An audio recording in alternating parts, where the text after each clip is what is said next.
inamaanisha ya kwamba hakuna mwanamke ambaye anakubali kushare bila kuchiti. Otherwise, naye lazima awe na mwanaume mwingine. Hapo nimekuelewa. Unachotakiwa kukijua, unatakiwa umjali na kumthamini mkeo, maana ile ndio ndoa yako. Sawa, nimepata kukuelewa. Nashukuru, nilikuona kama mtoto mdogo sana, lakini ni mtu mwenye upeo mkubwa sana. Nimefurahi kwa hiyo. Akili ndo bahati, bahati. Oh, dadio dharau kwenye chati. Nafsi kilio, akili ndo bahati, bahati. Oh, dadio dharau kwenye chati. Nafsi kilio, shida masikini wangu. Naona mnashangazwa sana na ujio wangu, lakini sio kitu cha kushangaza. Shangazi yenu mdogo yeye ameshindwa kurudi kutokana na mazao yake shamba. Yaani alivyokuja kule mazao yake yote yameharibiwa na wadudu. Kwa hiyo akaniambia mimi nije yeye habaki kule kutokana na aangalie ni jinsi gani anaweza kuyasolve mazao yake. Kwa hiyo ndio maana mimi wanangu nimerudi.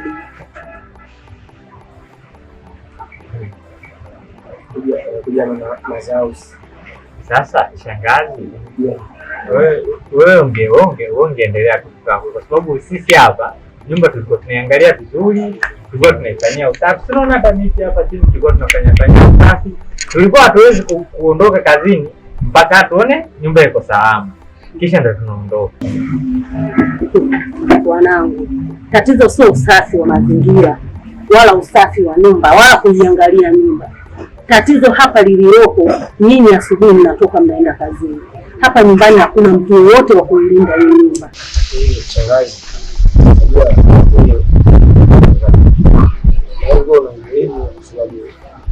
Eneo yako ungelima Yaliko mjini shangazi acha tu ukimbiliane mboga yako. Kweli hiyo nalijua, lakini mimi huku ndo ninakokutegemea zaidi, kwa sababu mimi mali zangu kila kitu changu nimekiacha huko. Na nimejua tu shangazi yenu mdogo kaondoka, nyinyi mliobakia hapa hamwezi kuilinda hii nyumba. Asubuhi nyinyi mnatoka mnarudi jioni, na huko ndani kuna vitu mwizi. Je, akishajua nyinyi mnatoka asubuhi, ndio mnatoka naye kaingia, haya kabeba kila kitu, mimi napata nini? Tunaamka asubuhi, yaani ilifika stage mpaka pikipiki moja bado tunashia kwa ndio tukawa tunatumia pikipiki, yaani kwamba mmoja anaenda kazini mwingine anabaki, mmoja anaenda mwingine, ili kusudi nyumba isikose mtu tu kukaa naye. Ndio maana tukaamua, ndio maana tukaona kwamba wewe ungebaki.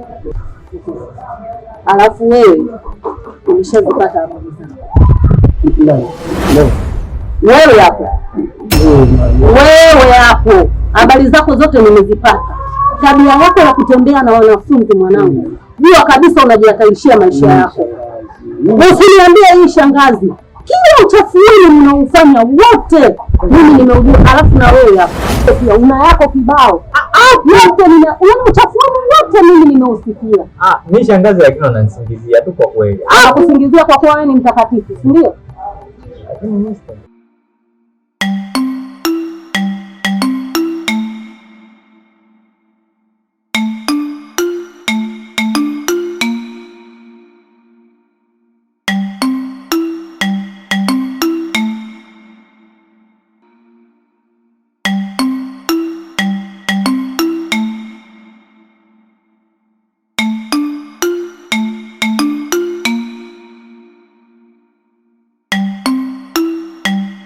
Bwana Yesu asifiwe.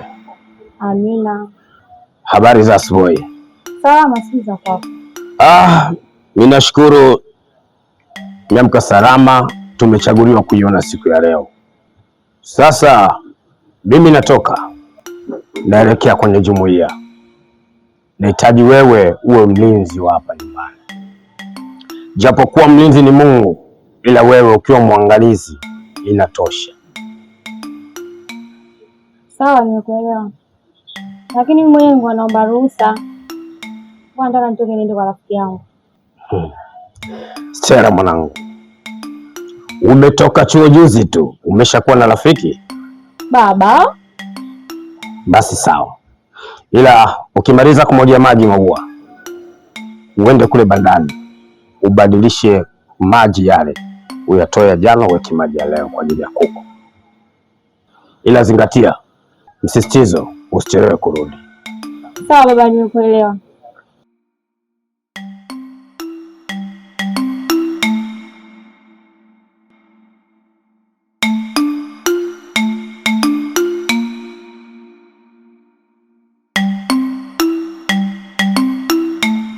Unajua, katika stori yangu ninayoifuatilia kuna watu ambao ni wawili wanapitia shida moja. Watu wawili wanapitia shida moja? Ndio. Kina nani hao? Ni wewe na Marashi.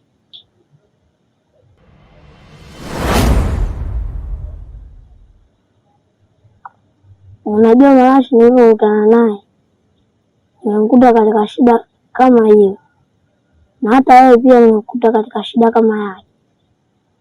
Kwa nini nyinyi watu wawili msiungane?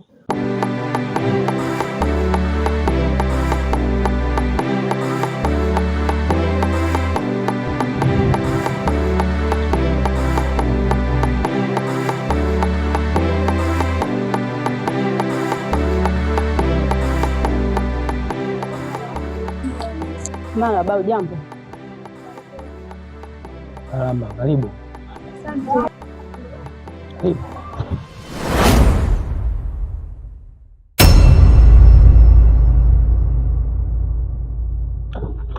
Wewe vipi? Mimi nashangaa. Ndio nikaja mkaribisha afu nakula. Tunakaudi na tabia mbaya sasa.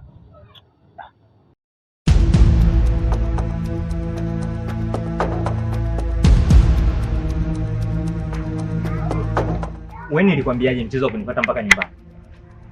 Haya, unaonyesha tabia gani mbele ya mgeni? Shangazi kaja leo tu. Alafu wewe unakuja, yani unajileta tu pale nyumbani. Kwa nini? Sawa. Nilikwambiaje kuhusu kunipata nyumbani? Nilijikuta niko boadi sana kama kupata. Sawa, upo boadi. Unakujaga Mgundini pale. Na unajua mida yangu mimi ya kupatikana pale Mgundini. Unajua kwamba kabisa sasa hivi Mo atakuwa nyumbani. Basi umeamua kuja nyumbani, alafu sasa kwa bahati mbaya unakuja kukutana na mgeni. Unanitengenezea picha mbaya mbele ya mgeni. Mgeni ndio kwanza kaja leo. Ni mapenzi tu ndio yananifikisha mpaka huko. Alafu unajisahau. Unakumbuka nilikwambiaje? Nilikwambia hivi, mimi na wewe kwa sasa hivi ibaki kuwa marafiki.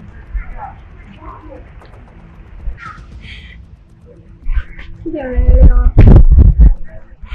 Mo, mapenzi ndio yananifikisha mpaka huko. Najikuta na kumisi. Basi kuna kitu. Wewe inapoelekea dada. Hata urafiki yenyewe utakuwa. Hapana. Unayofanya si unaona sawa, ila umeniumiza, moyo wangu umeugawa, mbele naona kiza. Unayofanya wewe mimi mbona siamini, umeliacha jembe umefuata mpini. Sawa, mimi naona sawa, wenda kosa lilikuwa langu mimi, kutokueleza langu la moyoni. Sawa, mimi naona sawa.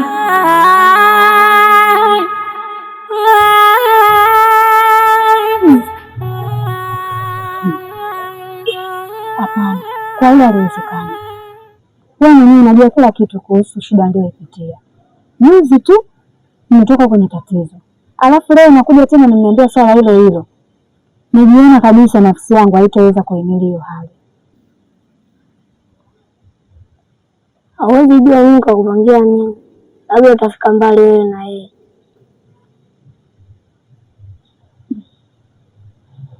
Wewe ulisema sio rahisi kama unavyofikiria wewe. Nitajaribu.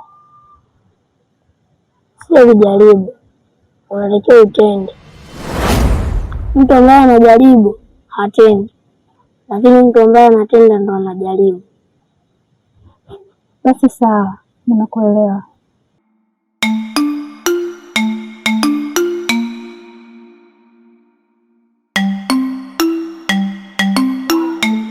Vipi mwenzetu, mbona hivi?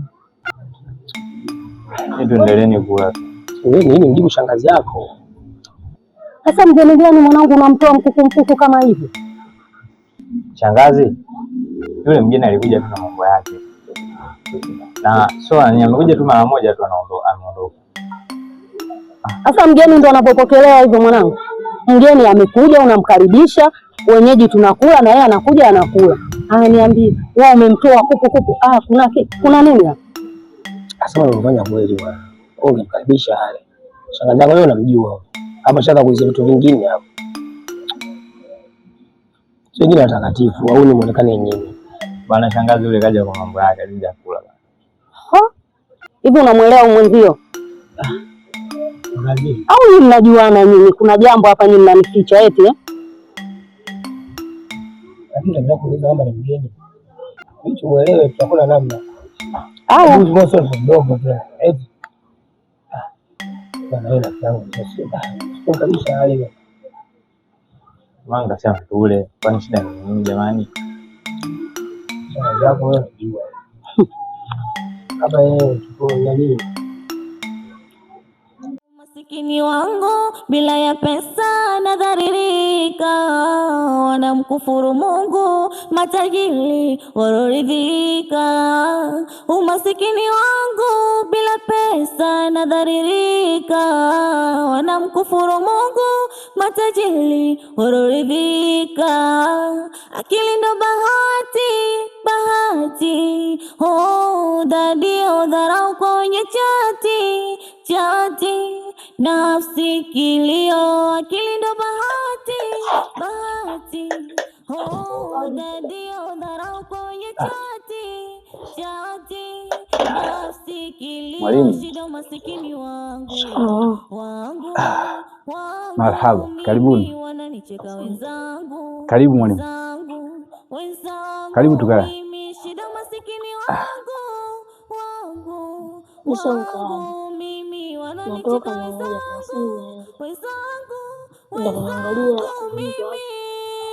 Sawa.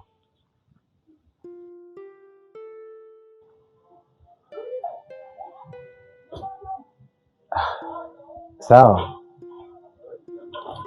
Ila nitakumisi sana.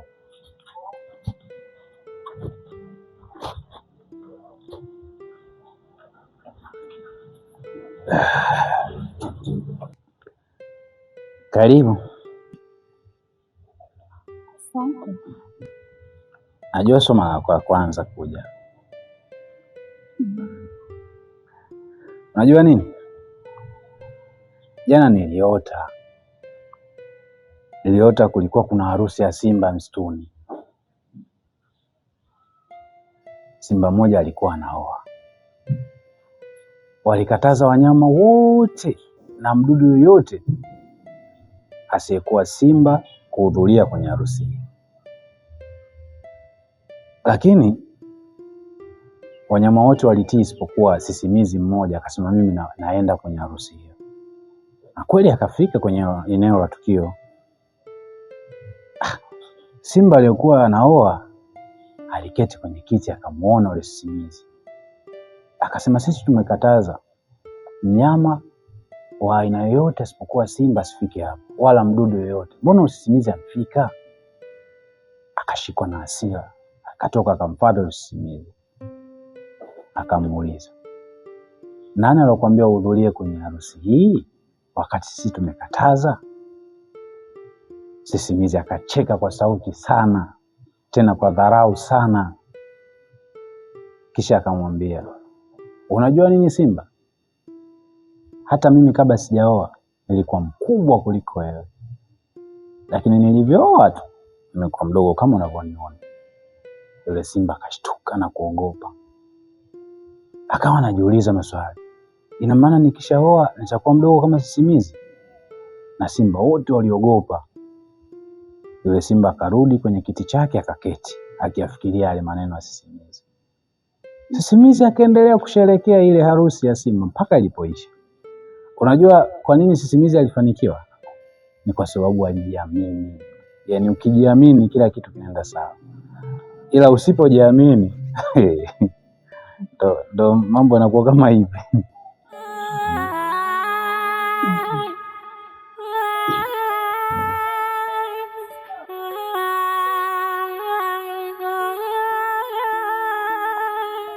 Mimi ngoja tu niondoke, maana yake mwalimu mwenyewe naye anachelewa kurudi tangu muda ule.